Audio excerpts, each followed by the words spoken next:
까요? 8월입니다.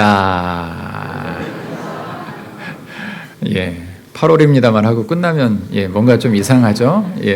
뜨거운 여름에도 성령의 불길로 충만한 은혜를 받고 힘차게 일어섭시다. 같이 한번 하겠습니다.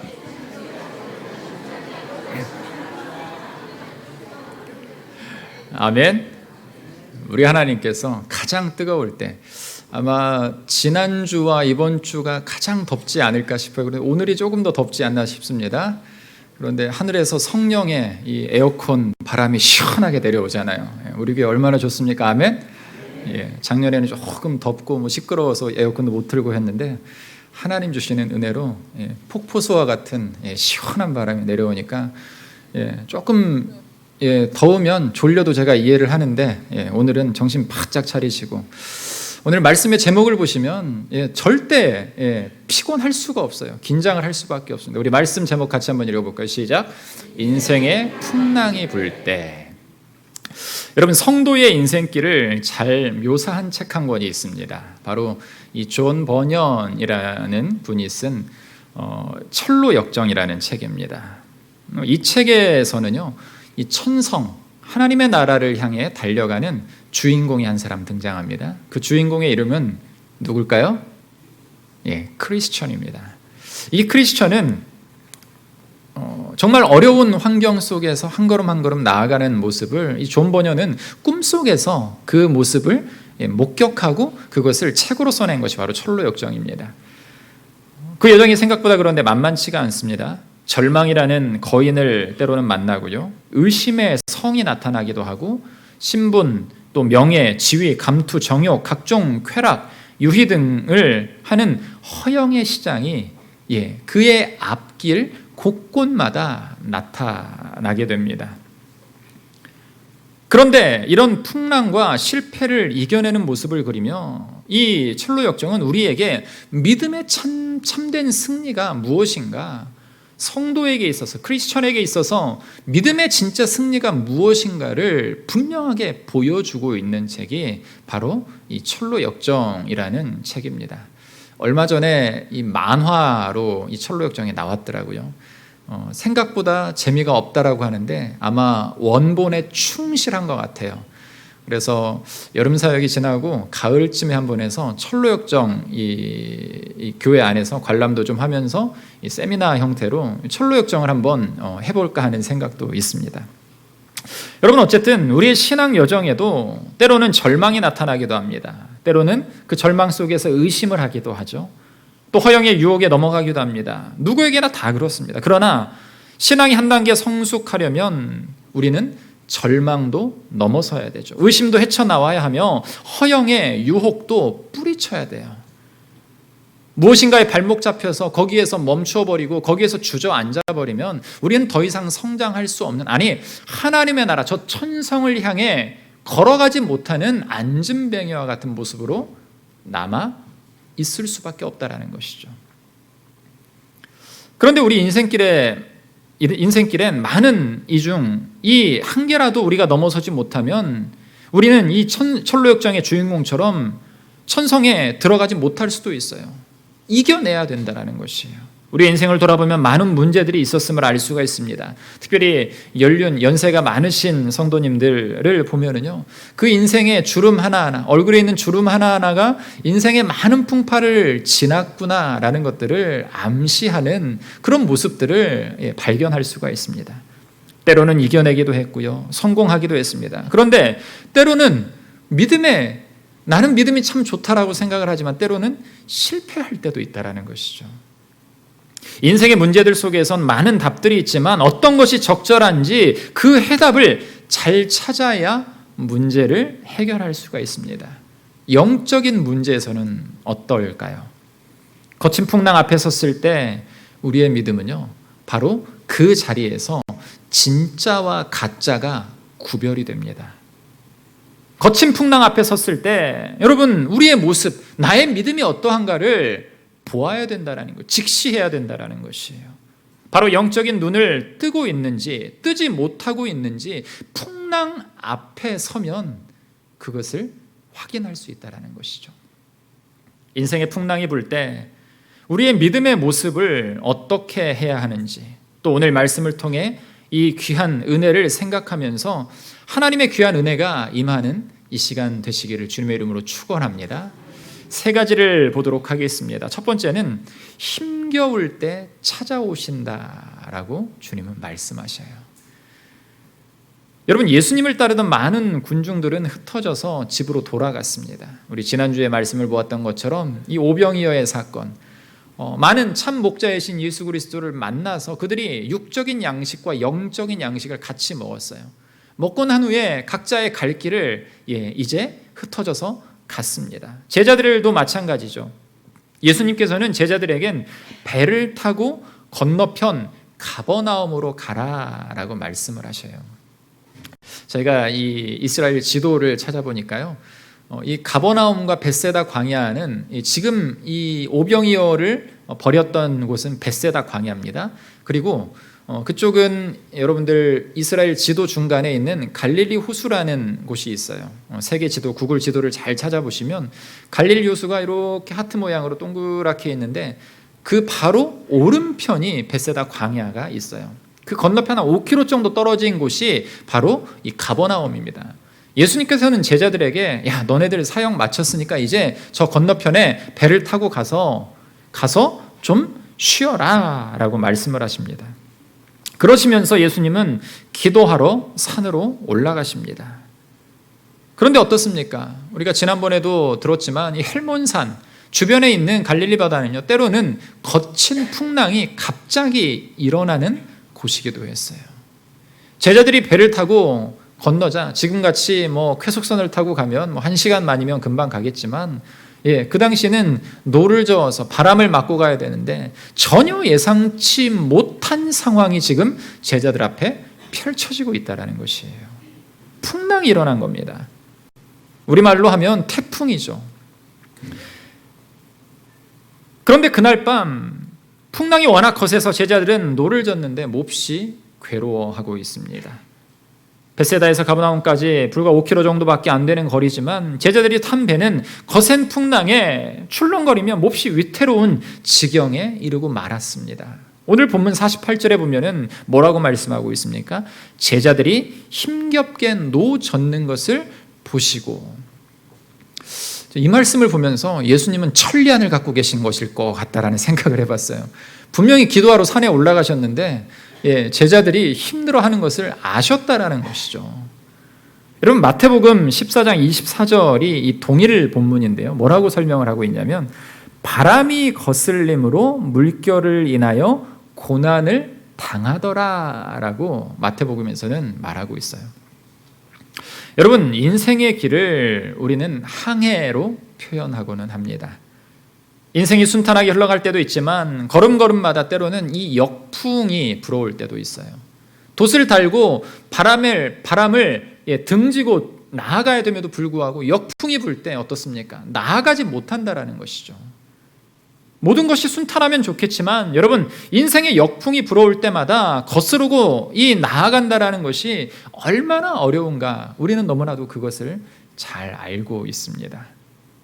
마태복음에서 표현하는 이 물결이라는 의미는요, 헬라어의 해석적인 부분으로 보면은요, 잔잔한 파도를 말하는 것이 아니에요.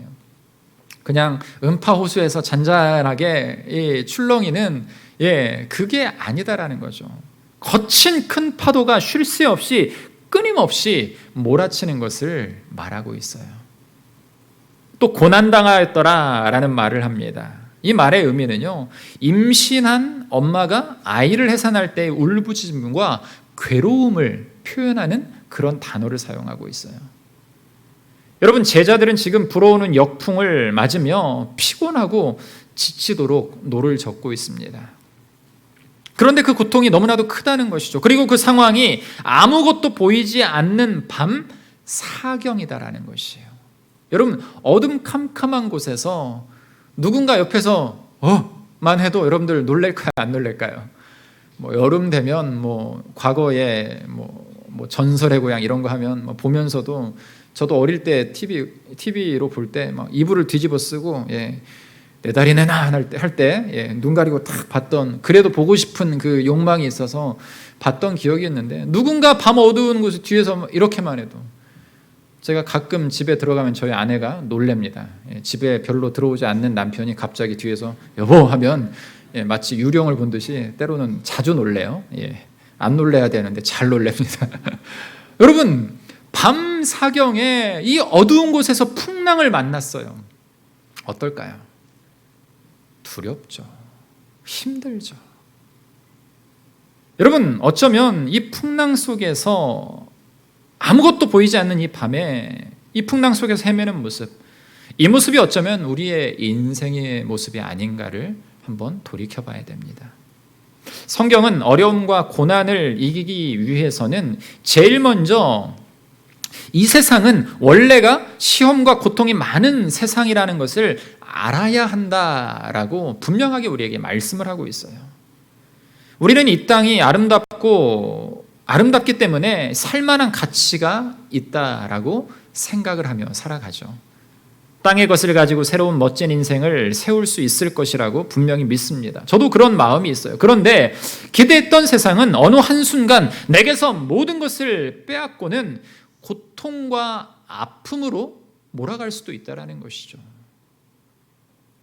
언제 어떤 역경이 우리 삶 가운데 나타날지 모릅니다. 믿음이 좋은 사람에게도 때로는 나타나고 믿음이 없는 사람에게도 나타나요. 그런데 분명한 것은 그 상황이 되었을 때 믿음 있는 자와 없는 자의 이 상황 대처 능력은 현저하게 다르다라는 사실입니다. 한 성도님이 계십니다.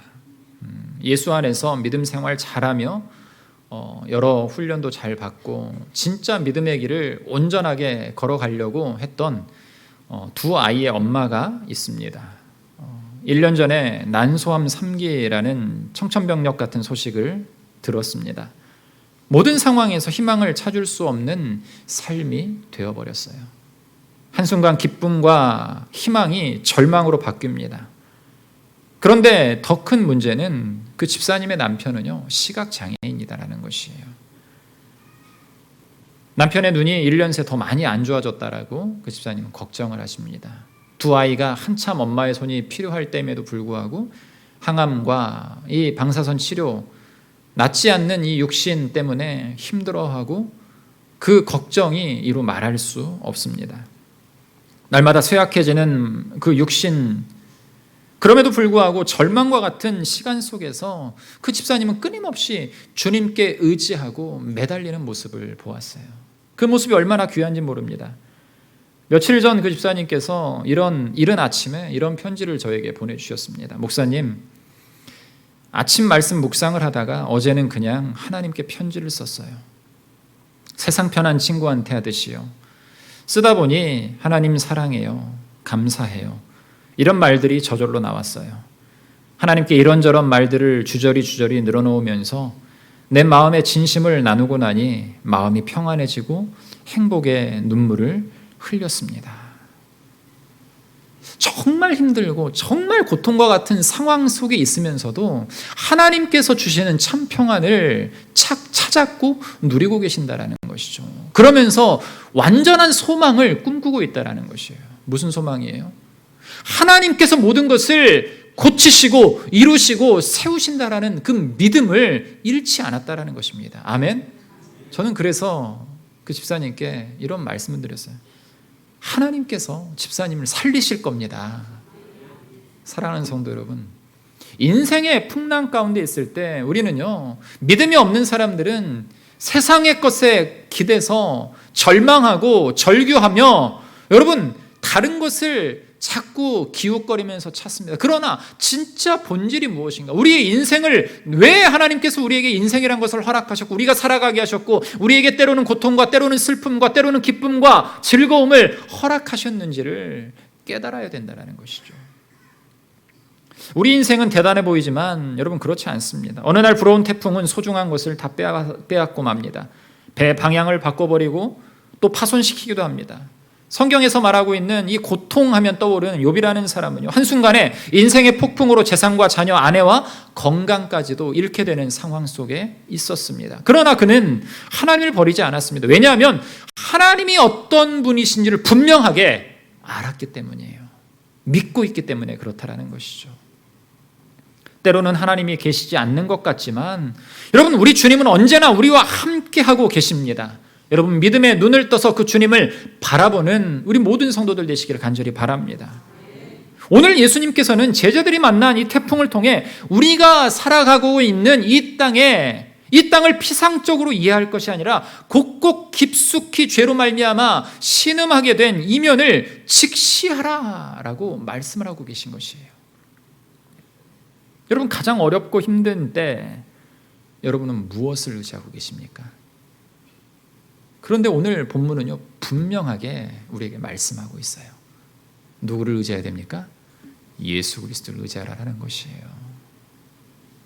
배고픈 자들에게 먹을 것을 주시고 병든 자를 치유하시고 귀신 들린 자를 고치시는, 여러분, 그 예수님을 우리는 만났잖아요. 매주마다 여러분, 그런 놀라운 주님의 역사를 우리가 체험하고 있잖아요. 그런 예수님을, 그런 능력의 주님을 여러분 믿어야 됩니다. 그 주님은 우리를 늘 찾아오고 계세요. 늘 내 옆에 계세요. 나의 등 뒤에서 나를 지켜주세요.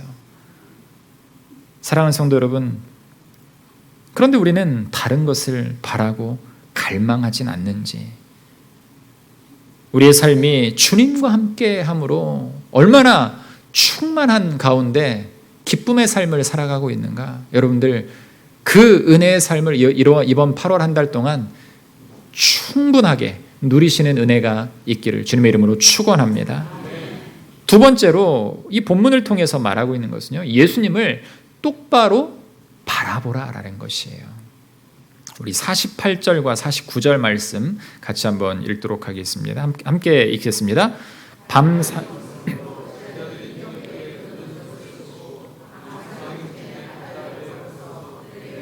지나가려고 하시매 제자들이 그가 바다 위로 걸어오심을 보고 유령인가 하여 소리 지르니, 여기까지 읽겠습니다. 여러분, 49절을 보면요, 두려워하는 이 제자들의 모습이 나타나고 있죠. 누군가 바다 위로 걸어오는 것을 보고 놀랍니다. 유령이라고 합니다. 그럼 유령을 보면 어떻습니까? 아까도 얘기했지만 과거에 제가 가끔 얘기하는, 제가 초등학교 3, 4학년 때 살던 동네는 좀 김제였어요. 김제 이 시골이었는데 교회 이 앞마당 논 한마지기 딱 지나는 거리, 가끔 말씀드렸지만 옛날 말로 전방에 가려면은 그 논을 건너서 동네 한 부락을 쭉 올라서 언덕배기에 있는 이 버스가 서는 그곳에 전방이 하나가 있었어요. 그곳은 저에게 생명과도 같은 곳이었습니다. 가끔 한 번씩 이 포도대장, 가끔 말씀드렸던 이 포도 아이스크림을 사 먹는 게 저에게는 가장 큰 소망이었기 때문에. 그런데 저녁 으슥한 시간이 되면 그곳을 지나기가 참 무서웠어요. 뭐가 있다고 했죠? 우물이 있다고 했어요. 우물을 또 덮어놨어요. 근데 그 우물 뒤에는 대나무가 이렇게 많이 있는 산이었어요. 딱 들어도 여러분들 으슥하지 않습니까? 그곳을 지날 때면은요, 가끔은 이제 빨리 지나기 위해서 그 초등학교 3학년 때 제가 4학년 때 자전거를 배웠는데 4학년 때는 지나가지도 못했어요. 더 먼 길을 이렇게 돌아서 논길로 완전히 갔던 기억이 있어요. 그런데 5학년쯤 되니까 뭐 잔머리를 쓰면서 어떻게 했냐면은 거기를 갈 때 자전거를 타고 가는 거예요. 막 죽은 듯이 힘을 다해서 그걸 샥 지나면 마음이 평안해지는 겁니다. 그때 제 마음에 예수 그리스도가 없었을 때예요. 여러분 어때요? 그런 두려움이 뭐 어릴 때는 있지만 어른이 돼서는 그런 두려움이 없지 않습니까? 그런데 지금의 상황을 한번 돌이켜 보세요. 아무것도 없는 상황 속에서, 어둡고 풍랑이 있는 배가 뒤집힐 것 같은 그런 상황 속에서 여러분들, 누군가 바다 위에서 걸어와요. 광채가 있는 하얀 옷 입은 사람이 걸어와요. 놀라겠습니까? 안 놀라겠습니까? 놀라죠. 제자들이 그 모습을 보고 뭐라고 합니까? 유령이라고 이야기를 하는 거예요. 고스트, 유령이라고 하는 거예요. 여러분, 베드로와 안드로의 야고보, 요한은 갈릴리에서 이 배를 가지고서 이 물고기를 잡는 어부들을 직접 예수님께서 제자들로 부르셨어요. 여러분, 그 제자들은요, 바다를 너무나도 잘 압니다. 거친 풍랑을 여러 번 겪어서 잔뼈가 굵은 사람들이에요. 그런데 지금은 너무나도 무기력한 모습으로 사투를 벌이며 죽음만이 마지막 종착역인 양 스스로 삶을 포기하고 있는 모습을 보이고 있다는 사실이에요. 우리의 삶에서 문제가 없을 때는요, 이 물질이나 경험, 권력, 지식 등이 자신을 지켜주는 것이라고 생각하기가 쉽습니다. 그래서 그것을 굉장히 소중하게 여기죠. 그러나 정작 풍랑이 불 때 도움을 얻지 못하고 비참해집니다. 제자들이 두려워하고 무서워한 이유는 주변에 우리를 도와줄 이가 없다라고 느꼈고 깨달았기 때문이다라는 것이죠.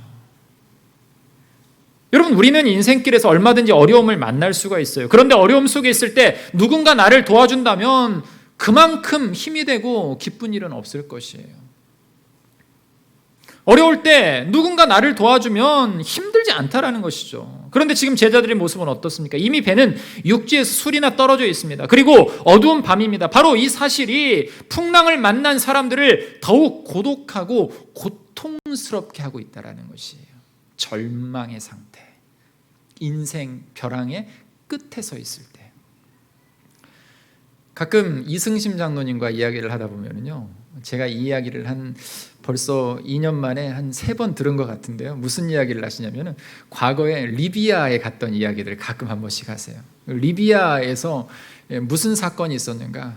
한참 젊으실 때 가셔가지고 같은 동료와 함께 이 튜브를 타고 물놀이를 잠깐 했던 적이 있으시다고 하더라고요. 그런데 그때 이안류 같은 것을 만나면서 완전히 바다 한가운데로 빠져버리고 깊은 바다로 떠내려가는, 그래서 만 하루를 떠내려가셨습니까? 한 그 정도쯤 떠내려가신 것 같아요. 망망대해에 여러분 의지할 것 튜브 하나에 두 사람이 딱 잡아가지고, 정말 그 장로님 말씀으로는 이런 표현, 얼굴이 뭐 소금이 쩔고 쩔어서 사람인지 아닌지 분간하지 못할 정도로 바닷물이 치고 마르고 하니까 소금이 막 이렇게, 그때 말씀을 무용담처럼 말씀하시지만 그 순간은요 절망이었다라는 것이에요. 여러분, 그런 상황에 우리가 닥친다라고 하면 여러분도 어떨까요? 꽉 잡고 있는 것, 죽지 않기 위해서 꽉 잡고 있는 그 손이요, 조금만 지치면은요 금방 놓아버리게 돼 있어요. 여러분, 지금 제자들의 모습이 딱 그 모습이에요. 더욱 고독하고 더욱 고통스러운 모습, 절망의 순간. 지금은 풍랑을 벗어날 희망을 찾을 수가 없습니다. 그런데 그들은 희망을 잊고 있었음을 우리는 알 수가 있어요. 누가 희망이셔요? 예수님께서 희망이시다는 사실을 제자들은 미처 깨닫지 못하고 있다는 것이죠. 왜냐하면 지금 제자들에게는 두려움이 가득하기 때문에 그렇습니다. 두려움은요, 사람을 망각에 이르게 합니다. 자꾸 다른 생각, 더 나락으로 떨어지는 생각들로 희망적인 생각을 하지 못하게 만드는 것이 마귀가 우리에게 주는 두려움이다라는 것이에요. 두려움을 극복하는 세상적인 4가지 방법이 있다라고 해서 한번 찾아봤어요. 첫 번째는 나 혼자가 아니라는 것을 깨달아라. 두 번째는 모든 종류의 의심을 제거하자. 세 번째는 최악의 결과를 상상해보자. 네 번째, 두려움을 이기고 난 후 있을 환희를 떠올려라. 다 맞는 말이죠. 다 아는 방법입니다. 그런데 진짜 두려울 때는요, 이 중 한 가지도 떠오르지 않는다라는 것이에요. 왜냐하면 두려움은 우리의 모든 생각을 잠식해버리기 때문에 그래요. 여러분, 그렇다면 진짜 두려움을 쫓아낼 수 있는 방법이 무엇인가? 바로 예수님을 똑바로 바라보는 것이에요. 풍랑 속에서도 나와 함께하고 계신 예수님을 바라보는 우리 믿음의 눈이 열려야 된다는 사실입니다. 희망은 바로 곁에 있었지만 볼 줄 아는 눈이 제자들에게는 없었어요. 그들을 도와줄 주님이 계속 계셨지만 찾지도 보지도 못했습니다. 주님을 주님으로 보지 못했다라는 것이죠. 주님을 보지 못하면 두려움이 금방 우리의 마음을 잠식해버리고 맙니다. 여러분, 우울증은 두려움 속에서 생성되는 것이죠. 공황장애는 쓸데없는 걱정으로 여러분들 일어나는 것이에요. 아무런 문제가 일어나지 않았음에도 불구하고 착각 속에서 살아가면서 두려워한다라는 것이죠. 그로 인해서 스스로 목숨을 끊는 이들도 여러분 얼마나 많습니까? 옆에서 바라보는 우리는 여러분 쉽게 이길 수 있을 것이라 생각하지만 당사자들은 쉽지 않다라고 합니다. 그런데 믿음을 가지고 주님께 매달리고 주님과 함께 동행하면 충분하게 이겨낼 수 있는 질병임을 여러분들 믿으시기를 바랍니다. 믿음의 눈이 열려있는 이들에게 예수님이라는 길이 보이지만 믿음을 잃어버린 당사자의 눈에는 그 예수님이 보이지 않는다라는 것이에요. 예수님이 부활하시고 엠마오로 가는 두 제자들 앞에 나타나셨지만 절망 속에 있는 제자들은요, 예수님이 그분이신지를 모르고 지나치는 모습을 봅니다. 이것이 바로 우리의 한계다라는 것이에요. 그대로 보지 못하고 인정하지 못하는 두려움 속에서 우리는 살아가고 있지는 않은지. 여러분, 우리는 얼마나 자신을 잘 감춥니까? 거뜬하게 이겨내리라고 호언장담하며 살아갑니다. 그런데 믿음은 마지막 순간에 드러난다라는 것이에요. 아무리 내가 잘난 체를 한다 하더라도 진짜 내 내면에 예수 그리스도로 말미암는 강함이 자리 잡지 못하면 우리는 끊임없는 풍랑 가운데 흔들려버리고 주님을 바라보지 못하면 언제 어디서 어떻게 넘어져 어떻게 크게 다칠지 모른다라는 것이에요. 마태복음에서 이 베드로가 어떤 모습을 우리에게 보입니까? 예수님인가 하고 베드로가 배를 떠나 물 위를 걷기 위해 배에서 발을 떼는 순간 이 베드로가 무엇을 보았을까요? 비바람을 보았어요. 예수님을 바라보아야 되는데 출렁이는 이 풍랑과 비바람을 보고 말았어요. 그 순간, 아주 짧은 순간, 예수님이 바로 앞에 계신데 그분을 바라보고 자기도 걷겠다고 그 풍랑 가운데 뛰어들었는데 그 순간 자신의 눈앞에 뭐가 보이는 거예요? 풍랑이 보이는 거예요. 이게 사람의 모습이다라는 것이에요. 누구를 바라봤어야 돼요? 주님을 바라보면 되는 것이에요. 그러면 그 바다 위를 걸을 수 있다는 것이죠. 아무리 우리가 풍랑 가운데 빠져 죽을 상황이 있다 하더라도 예수님은 우리를 건져내신다는 사실이에요. 그런 예수님을 여러분들 믿으시기를 바랍니다. 풍랑 속에서 배가 우리를 지켜주는 것이 아니에요. 수단과 방법, 사람이 지켜주는 것이 아닙니다. 오직 우리 주님만이 나를 지켜주시는 분이시다라는 고백이 있어야 돼요. 그 예수님을 여러분 아직도 유령으로 착각하고 계십니까? 영의 눈을 뜨시기를 간절히 바랍니다.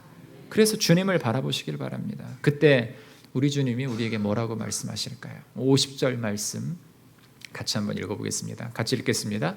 그들이 다 예수를 보고 놀람이라. 이에 예수께서 곧 그들에게 말씀하여 이르시되 안심하라. 내니 두려워하지 말라 하시고. 아멘. 주님을 온전히 바라보며 깨달아 안심하고 두려워하지 않는 신앙의 길에서는 우리 모든 성도들 되시기를 간절히 바랍니다. 마지막으로 보여주는 말씀은 무엇인가? 영적으로 둔해지지 말라라는 것이에요. 인생의 풍랑이 불 때 여러분의 모습은 어떻습니까? 이 풍랑 사건은요, 예수님께서 제자들을 시험하시는 것과 다름이 없다라고 저는 생각을 해요. 왜 이런 상황으로 풍랑이 오실 것을 예수님은 아셨을 것 같아요. 그런데 왜 배를 타라고 일부러 보내셨을까? 여러분 51절과 52절 말씀 같이 한번 읽어보겠습니다. 시작. 배에 올라 그들에게 가시니 바람이 그치는지라 제자들의 마음에 심히 놀라니 이는 그들이 그 떡 대시던 일을 깨닫지 못하고 도리어 마음이 둔하여졌음이러라. 말씀을 잘 보세요. 제자들은 심히 놀랍니다. 첫째는요, 유령이 아니라 놀라죠. 유령인 줄 알았는데 누구예요? 예수님이라 놀라는 거예요. 두 번째로는요, 설마 했는데 예수님이라 놀라는 거예요. 세 번째는요, 바다 위를 걸어오신 것 때문에 놀라고 있어요. 계속해서 유령이 아니라 놀라고 예수님이라 놀라고 바다 위를 걸어오셔서 놀라고 우리 배에 타셔서 놀라고. 그런데 또 하나가 뭔 줄 아십니까? 자신들이 예수님이 베푸신 기적을 잃어버렸다라는 사실에 또 놀라고 만다라는 것이에요. 문제는요, 제자들이 놀라는 것이 아니에요. 더 중요한 것은 예수님께서 오병이어의 기적을 베푸신 분이심을 벌써 잊어버렸다라는 것에서 문제가 생성되었다라는 것이에요. 여러분, 우리가 말씀을 듣고 나면 집에 가는 길에 여러분들 말씀을 막 묵상하면, 그래, 첫 번째는 뭐였어, 두 번째는 뭐였어, 세 번째는 뭐였어, 막 기억하면서 주중에 막 그 기억을 막 되살려 가지고, 아멘, 목사님께서 이렇게 말씀하셔, 하나님께서 이렇게 말씀을 주셨으니까 우리가 이 풍랑 가운데, 수요일 날 태풍 온다고 하는데 태풍 한가운데 서가지고 그래, 풍랑을 이겨내야 돼 막 이러면서 여러분들 사십니까? 희한하게 말씀만 듣고 점심 밥만 먹고 나면 희한하게 말씀을 잊어버리는 놀라운 능력이 우리 가운데 있어요. 그래서 뭐예요? 말씀을 듣고 또 듣고, 주일날 그 들은 말씀을 이 주보에 보면 나오는 말씀으로 다시 기억하면 두 번, 세 번. 방학 때 사랑방을 안 하기 때문에 제가 말씀 나눔지를 안 전해드리는데요, 사랑방에서 왜 말씀을, 제가 설교 원고를 다 드리면서 이 같이 나눌 수 있는 문제를 만들어서까지, 여러분들 저는요 설교를 3번 하는 것과 다름없어요. 계속해서 설교를 준비하는 거, 또 설교하는 거, 마지막에 또 설교를 한 후에 여러분들이 나눈 문제를 5가지, 6가지를 만들 때요, 굉장히 어렵거든요. 솔직히 말해서 안 하고 싶어요. 아직 능력이 안 돼서 그런 것 같아요. 그런데 왜 그토록 하는지 그 이유를 아셔야 돼요. 말씀을 듣고 깨달으라는 것이에요. 여러분들 그 누군가 보내오는 그 카톡에 있는 유튜브 이상한 영상들, 뭐 건강해지는 법, 뭐 오래 사는 법, 뭐 하는 법, 백날 봐봤자 여러분들의 수명은 그대로 다 정해져 있어요. 아멘? 그대로 해서 그대로 사는 사람 한 사람도 없어요. 그거 볼 시간에 말씀 들으시라는 거예요. 충진교회 찾으시면 나오거든요. 그래서 들으시라는 거예요. 여러분, 이 말씀 속에서 문제가 무엇이었어요? 예수님께서 오병이어의 기적을 베푸신 분이시라는 사실을 제자들이 잃어버리고 잊었다라는 것이에요. 굉장히 놀랍지 않습니까? 5,000명을 먹이신 사건을, 그 기적과 같은 일을 지금 이 풍랑 한가운데서 잊어버렸다라는 것이에요. 그게 우리의 모습이에요. 실제 모습이에요. 두려움에 처하면은요, 어떤 것도 생각나지 않은 거예요. 믿음으로 예수님을 바라보고 있지 않으면, 깨닫지 못하고 그분 앞에 온전히 우리의 심지를 굳게 붙잡고 있지 않으면 우리도 똑같은 모습으로 설 수밖에 없다는 것이죠. 믿음의 길을 걸어감에 있어서 우리가 잊지 말아야 할 것이 있습니다. 바로 예수님께서 하나님의 아들이시고 우리를 구원하시기 위해 이 땅에 구속의 제물로 오셨다라는 사실이에요. 또 그리고 그분이 십자가에서 죽으시고 부활하심으로 우리가 구원이라는 선물을 얻었다라는 사실, 그래서 구원받았다라는 사실을 여러분들 절대 잊지 말아야 된다는 것입니다. 아멘? 혹시 치매가 걸려도 여러분들 그거는 잊지 말아야 돼요. 남편의 이름, 아내의 이름, 아이들 이름 잃어버릴 수도 있지만 예수라는 이름은 결코 잊어버려서는 안 된다는 거예요. 아멘 하신 분만 치매 안 걸릴 줄 믿습니다. 아멘? 아멘. 여러분, 신앙생활을 하면서요, 우리는 성도로서의 삶이 아니라 종교인으로 살아가고 있진 않은가 돌이켜봐야 돼요. 제가 왜 이 말씀을 드릴까요? 제자들의 모습을 한번 보면은요, 지금 이들에게는 열심은 있어요. 열심은 있어요. 그래서 예수님이 하시라는 거, 불평을 조금 하긴 하지만 시키는 건 다 해요. 그런데 믿음이 없다라는 것이에요. 신앙, 성도와 종교인의 차이가 뭘까요? 믿음이 있고 없고입니다. 교회 안에서 같이 예배를 드리지만 내 안에 예수 그리스도를 십자가의 그 은혜의 어린 양의 제물로서 우리에게 보내신 그분이 나의 구세주심을 내가 믿지 못하면 우리는 얼마든지 종교인으로서 교회를 다닐 수 있다는 사실이에요. 그 마음에 예수는 알지만 예수는 없다는 거죠. 교회 안에서도요, 여러 곳에서 열심을 내는 성도님들 많습니다. 그런데 복음의 본질을 모른 채 그저 열심히 하기만 한다라고 해서 여러분 구원의 길 온전히 설 수 있는 것은 결코 아니다라는 사실을 우리가 깨달아야 돼요. 믿어야 된다라는 것이에요. 내가 믿지 못하면 믿기 위해서 애쓰고 노력해야 돼요. 여러분 중요한 것이 무엇인가? 예수님을 내가 구세주로 고백했느냐, 이것이 가장 중요한 것이에요.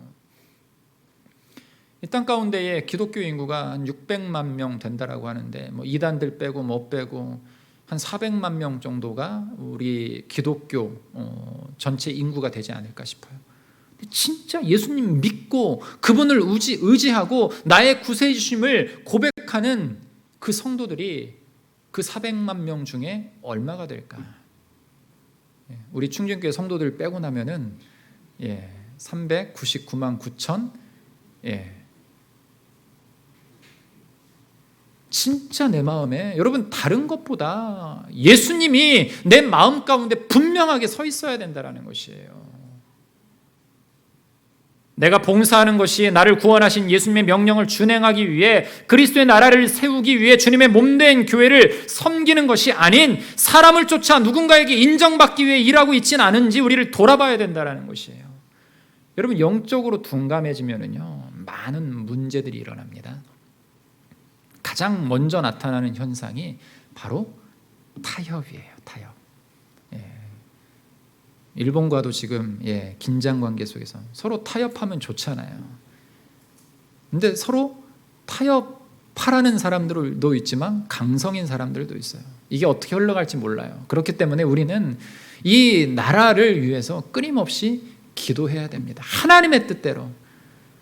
하나님의 뜻 가운데 하나님의 그 뜻대로 이 모든 문제가 해결되기를 바라며 여러분 나라를 위해서 8월 한 달 동안은요 끊임없이 기도하는 우리 성도들 되시기를 간절히 바랍니다.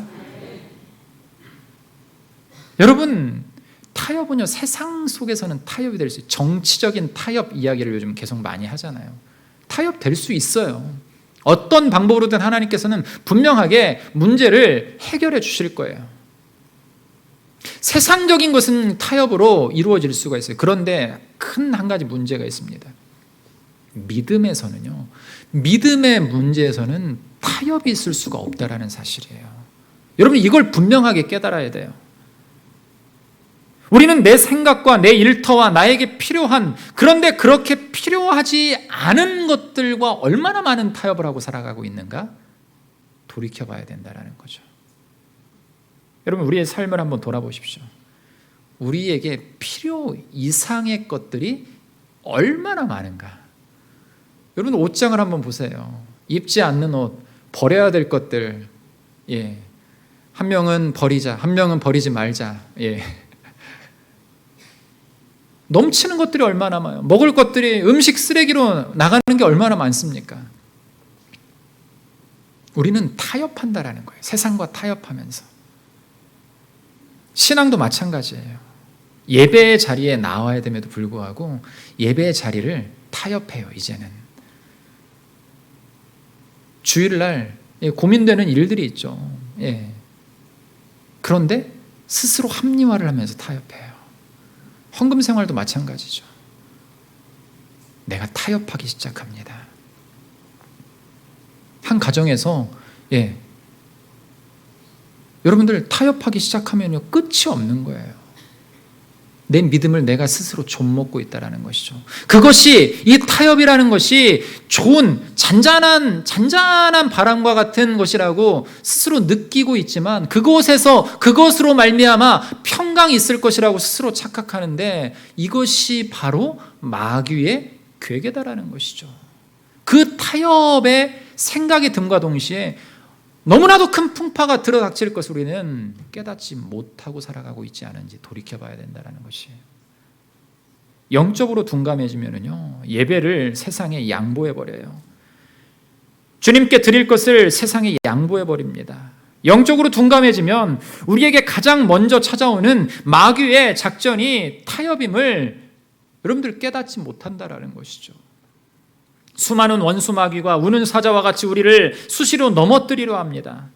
주님을 제대로 바라보지 못하게 합니다. 두려움을 우리 마음속에 넣어놓습니다. 그 두려움은 우리의 마음을 바로 둔감하게 만들어버린다는 것이죠. 주님이 내 옆에 계심에도 불구하고 느끼지 못하는 것과 같은 그런 모습. 사랑하는 성도 여러분, 누구나 인생에 풍랑이 불어옵니다. 그때 여러분은 무슨 생각을 하고 계십니까? 누구를 바라보고 계십니까? 주님을 진짜 나의 구세주로 믿고 계십니까? 사람에게는요, 자신의 몸이나 주변의 변화를 감지하는 여러 감각기관들이 많죠. 오감이라는 것이 있잖아요.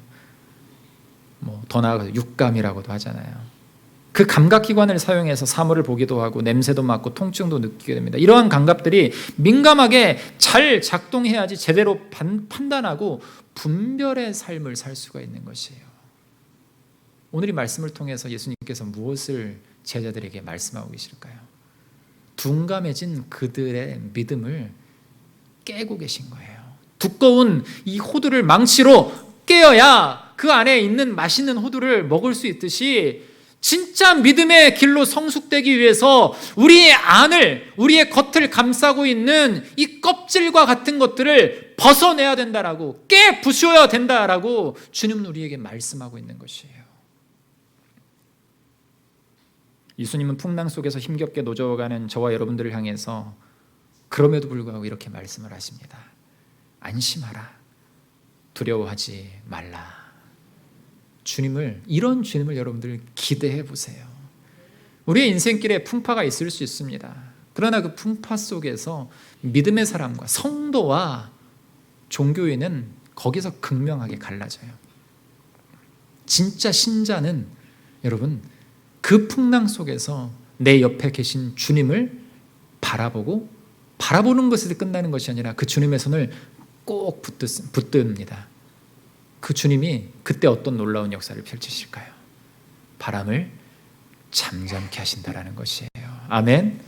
바람을 잠잠케 하시는 그 주님의 놀라운 능력을 의지하시면서, 여러분, 우리가 이 8월 한 달 동안 주님의 능력만을 의지하며 살아갈 수 있는 우리 모든 성도님들 되시기를 간절히 바랍니다.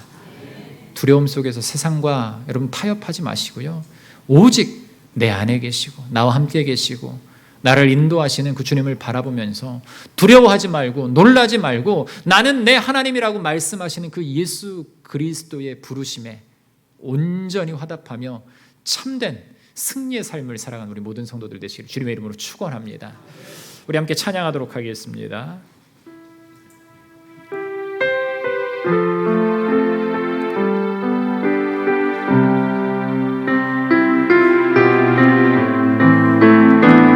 주 품에 품으소서. 주 품에 품으소서.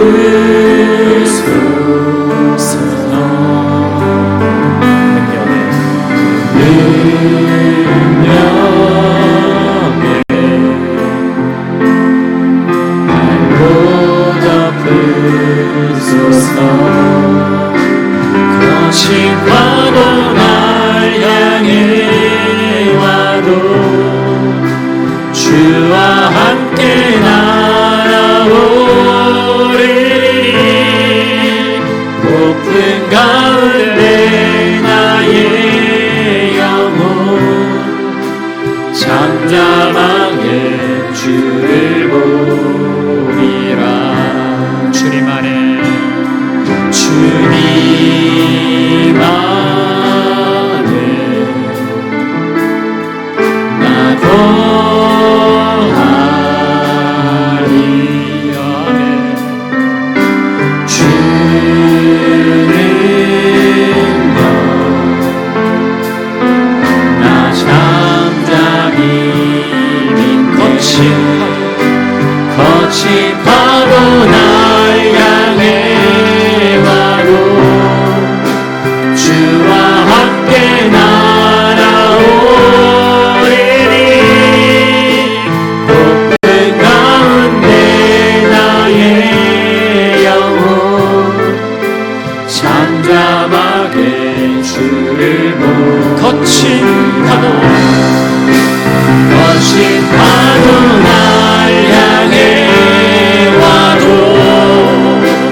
주